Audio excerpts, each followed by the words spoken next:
Assalamualaikum warahmatullahi wabarakatuh. Kembali bersama saya Destiani Makmur. Kali ini kita masih menjawab ya pertanyaan teman di YouTube. Sebenarnya banyak banget pertanyaan yang perlu dijawab untuk dijelaskan teman-teman yang sudah bertanya di YouTube saya. Nah, kali ini yang ingin kita bahaskan itu pertanyaan kurang lebih kayak gini.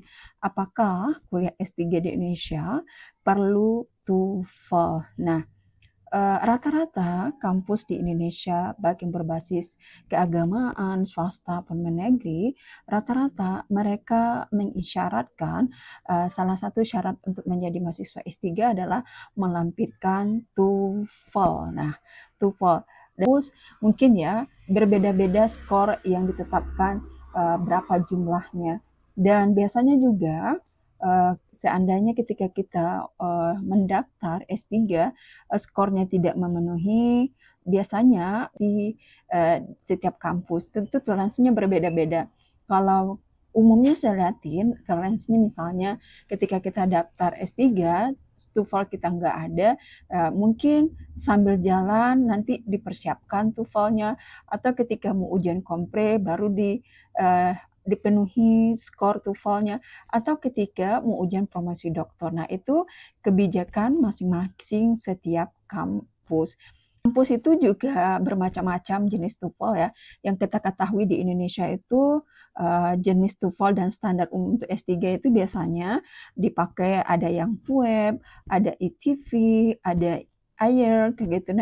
Nah, itu biasanya yang dipakaikan di Indonesia. Seandainya kalau kita daftar S3 tapi belum punya TOEFL. Nah, biasanya kayak tadi seperti katakan tadi setiap kampus punya kebijakan masing-masing.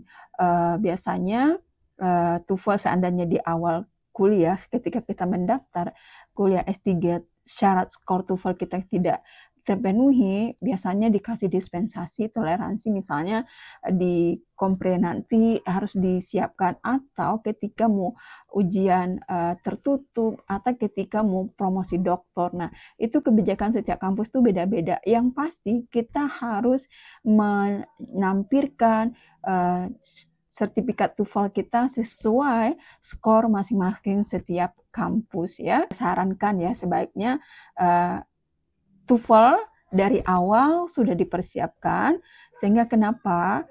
Sehingga ketika kita masuk kampus itu kita udah nggak lagi memikirkan syarat-syarat yang belum terpenuhi ketika sama kita kuliah, sehingga kita lebih fokus kepada teori atau mencari data-data, nggak lagi. Dan saya termasuk ya yang awalnya saya melampirkan syarat TOEFL, saya masih pakai TOEFL waktu saya S2 di UGM, memenuhi tapi sudah expire berapa bulan kayak gitu kalau nggak salah.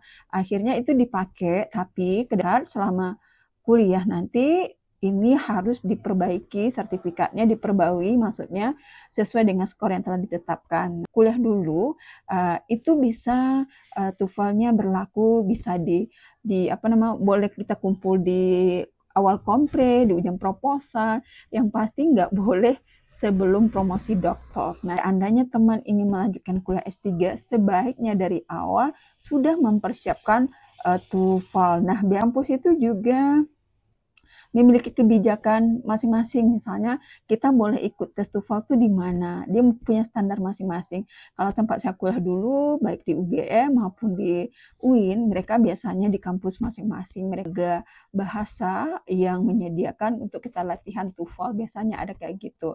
Atau daerah kampus kita yang diakui oleh kampus kita masing-masing. TOEFL ternyata di beberapa kampus itu juga ada syarat lain, misalnya ada tes TVA, itu kampus swasta atau negeri ada TVA. Nah, skornya itu beda-beda juga.